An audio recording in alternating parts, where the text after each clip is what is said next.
Mountain News Weekend Edition. Good evening, I'm Amelia Lee. This weekend is the 2-year anniversary of the July 2022 flood that devastated parts of eastern Kentucky. Governor Andy Beshear was in the mountains on Friday to talk about the next steps and the resilience of the mountain people. Locally, a church from Corbin is continuing to give back to Letcher County flood survivors.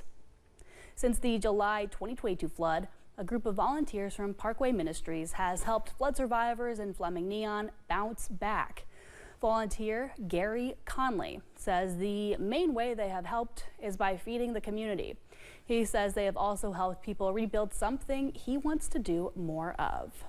We built a porch, a wheelchair ramp, and a set of steps to get into their house. I want to get more involved with that and less involved with the feeding. The feeding is great. I love to meet the people and hang out with them and serve food. I enjoy cooking, but we really want to get involved in helping more with the recovery. And the next step is to work on the houses. Conley says with the anniversary upon them, they are treating it as a celebration of resilience for the people of the mountains. After spending part of Friday in the mountains of eastern Kentucky to remember the July 2022 flood, Governor Andy Beshear is in Iowa. Beshear's name is on the list of potential running mates for Vice President Kamala Harris. State Capitol reporter Connor Hendricks looks at whether or not Beshear says he'd even take the job. Just hours after President Biden announced that he would not seek his party's nomination for a second term, Kentucky Governor Andy Beshear says that he got a call from Vice President Kamala Harris. She personally asked for my help, and I heard all I needed in that conversation. I asked some questions about how I could help, and I fully committed my support. Beshear says he's close with Harris and that she calls and asks about his children and even knows their name. Well, it's special. She's taken the time since the moment that she met them to talk to them, to ask about them. When she calls me to see if they can get on the phone, that's really, I mean, the fastest way to a person's heart is caring about their kids.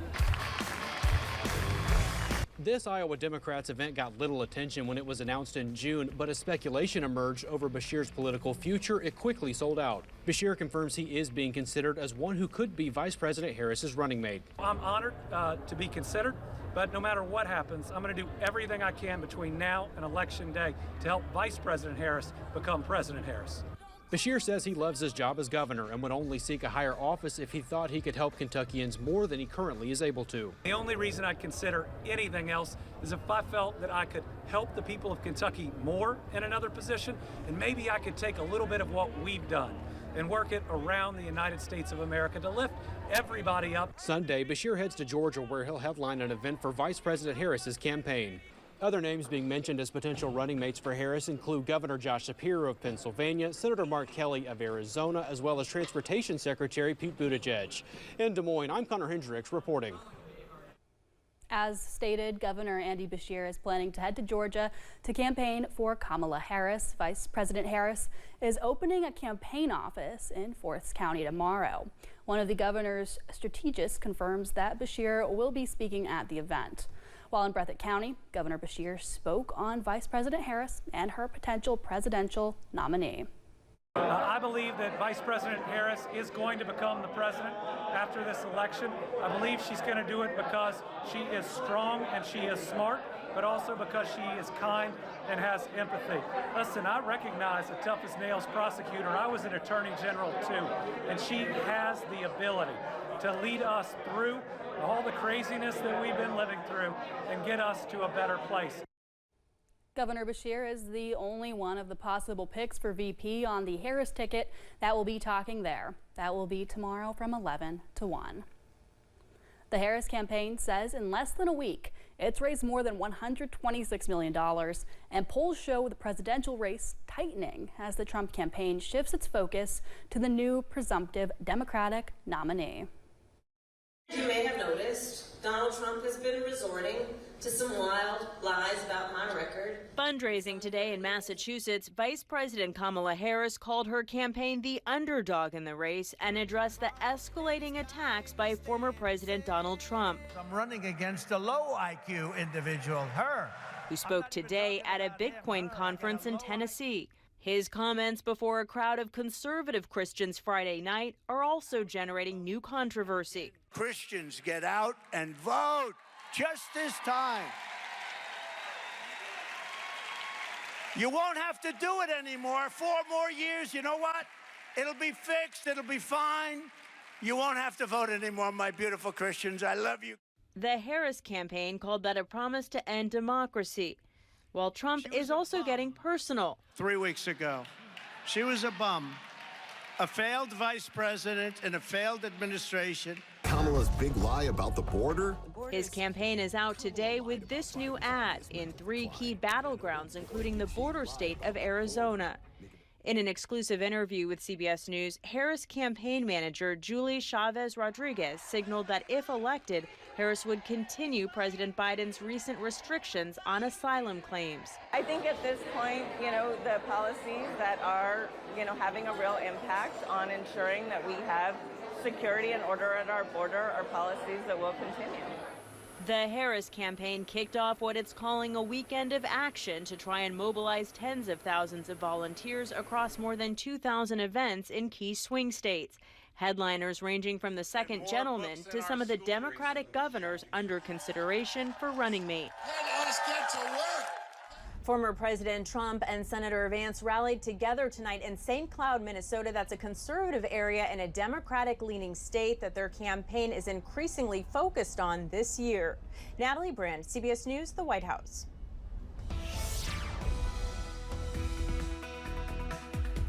Temperatures were pretty pleasant today and the sky was clear. Unfortunately, that's not sticking around as we get into tomorrow. First, let's look at the temperatures from today. Well, a few high 80s, a couple 90s everywhere, but not too bad. And current temperatures are dropping into the 60s right now. Actually going to be a bit colder in Hazard right now at 64, and then Monticello and Jackson both sitting at 77 and Pikeville at 73. Do want you to download this WYMT First Alert weather app. That'll give you the latest information, especially when it comes to tomorrow and the chances for rain increasing.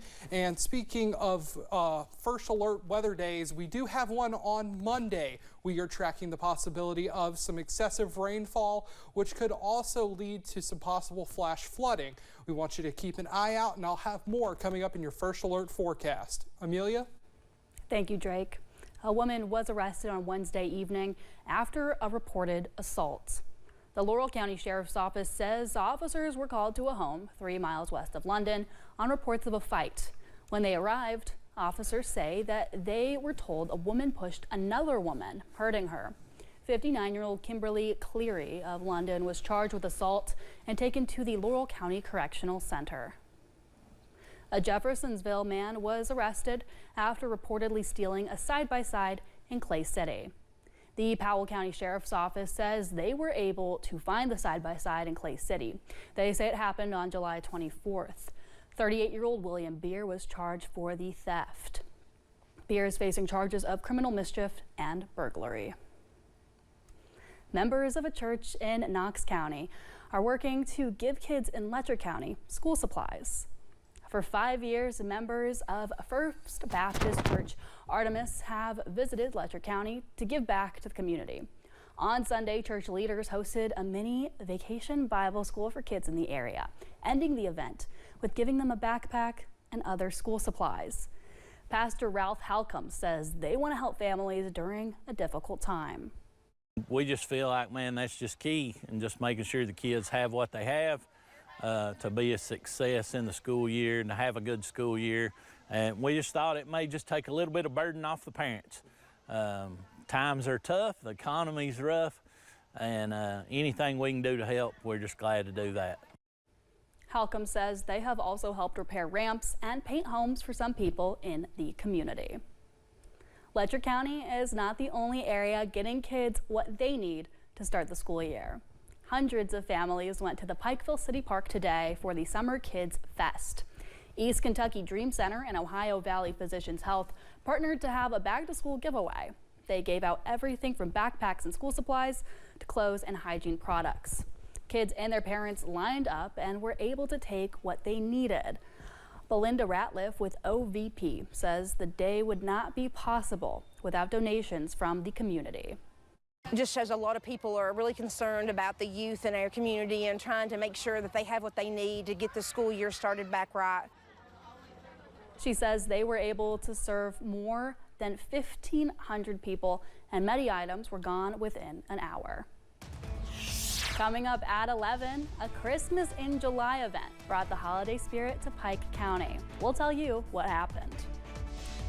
Excessive rainfall chances increase tomorrow afternoon into Tuesday. I have more on Monday's First Alert Weather Day in a few minutes. Stay with us.